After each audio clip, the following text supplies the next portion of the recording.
So, in the last few weeks, I have been getting a lot of recommendations on Amazon for a gaming PC that they had, and it really made me want to look at PC Part Picker and see if we couldn't build a better PC.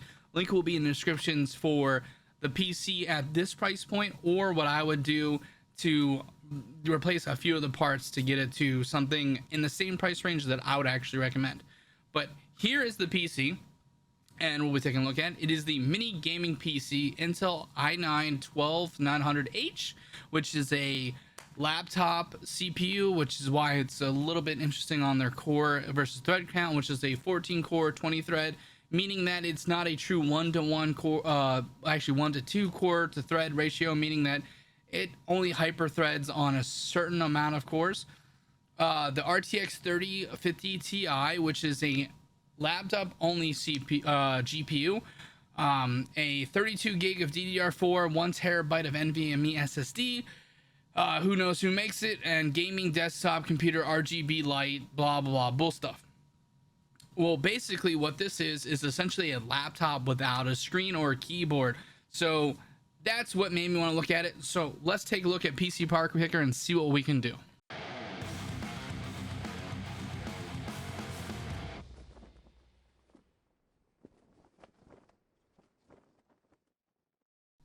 Okay, so this is PC Part Picker. It makes it really easy to do PC builds.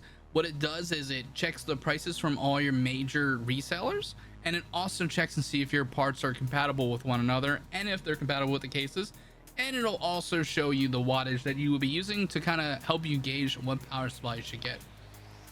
So the first thing we should be looking at is an Intel i9 in the 12th gen series, which is what the 12 stands for.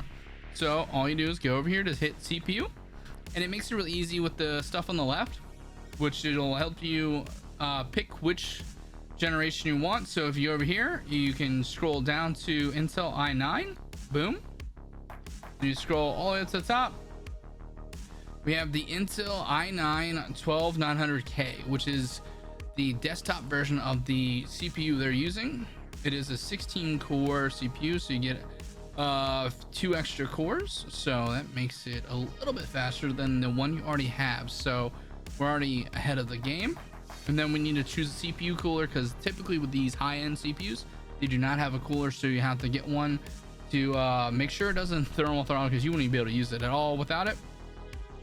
There's a few good options. This is probably the one I would go with. It's the Cooler Master Hyper 212 Black Edition. It just looks sleek, and it's probably the most popular CPU cooler on the market, so I'll add that as well. Then we have to go to our motherboards. Since it's kind of a small form factor, I'm going to kind of stick in that same, because if you're looking for this, you're going to be looking for a small form factor case as well, or a small form factor build as well.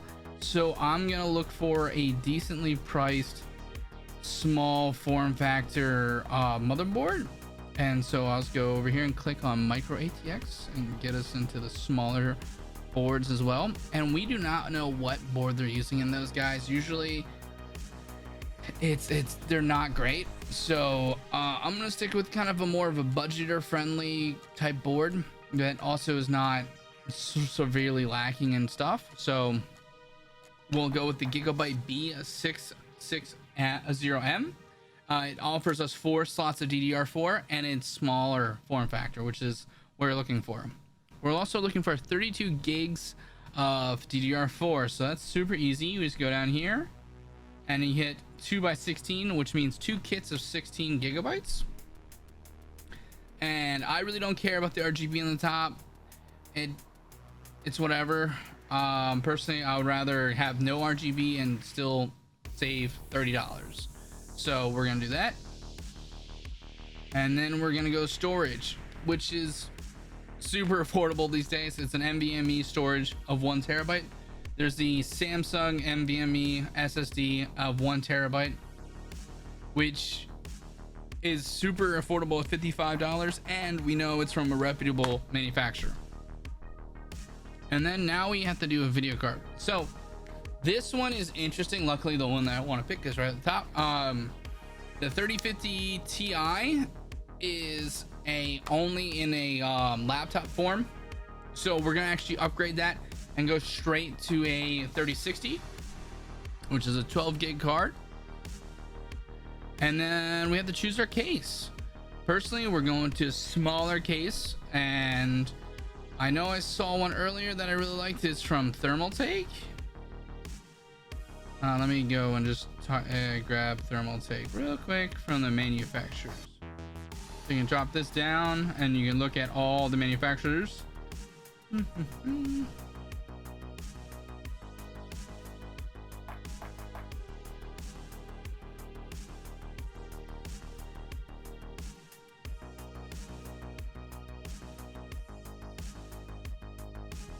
There you go. That's the one I was looking for.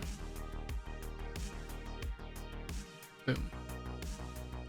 Okay, so we're sitting at about $1,000, and then just go to a power supply. Personally, I would only go with a modular power supply with smaller cases, meaning that all the wires you need, you're gonna have to plug in, and it won't have any extra ones lying out, so you don't have to like cable manage too much. And then you can filter by price. And then there's the cheapest ones right here. You're at 520 watts. So I would go above that, of course. 750 watt power supply from Thermaltake.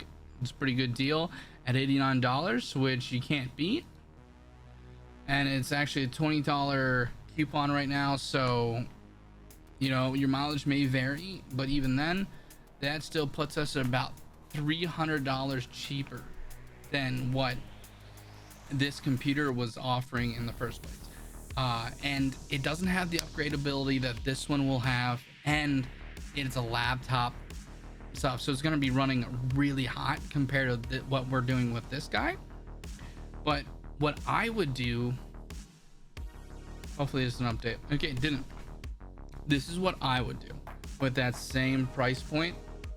I would get the AMD Ryzen 7700X, which is only an 8-core processor, but it still packs a massive punch in the gaming sphere today, and it's the current Ryzen gen. So they're still supporting the motherboards, and with the last generation they supported, I think 4 or 5 generations on their last motherboard. So this is on their newest end of the motherboards. So you're kind of future-proof with the motherboard now, so you can keep that going for generations to come. We're doing a deep cool CPU cooler instead. I just like the look of it a little bit more. We're going with the same size motherboard, but of course it's a different one because it's not an Intel motherboard anymore. It's an AMD motherboard, so they won't fit, of course. And we're going from DDR4 to DDR5, so it's slightly faster RAM speeds, and then pretty much everything I kept the same. I would recommend this over the Intel version just because it's the newest generation versus the Intel generation that they're showing is 3 generations old by now. So at least you know you're on a current platform that's not going to get replaced for a few generations. And you actually lowered your wattage from 520 to just underneath 400. So you're going to be saving on your power bill as well. And we're keeping the same graphics card. No need to change that. And they're going to be running pretty much all games from now for a few years to come on very high settings, at least in 1080p, and in some 2K gaming and some in 4K gaming. Personally, this is a really good system to build a platform off. Both of them are, and it all depends on if you like red or blue. Personally, in this build, I would go with red. And if you have any other PC gaming questions or any PC building questions and stuff like that, put it in the comment section and I would love to take a look at it. I have a few more videos planned. I see you guys liked the terrible review. So we got a couple more games that we're going to be looking at of what the reviews. Some of those comment sections are amazing and I couldn't recommend looking at it more. And I'll see you guys in the next one. Peace.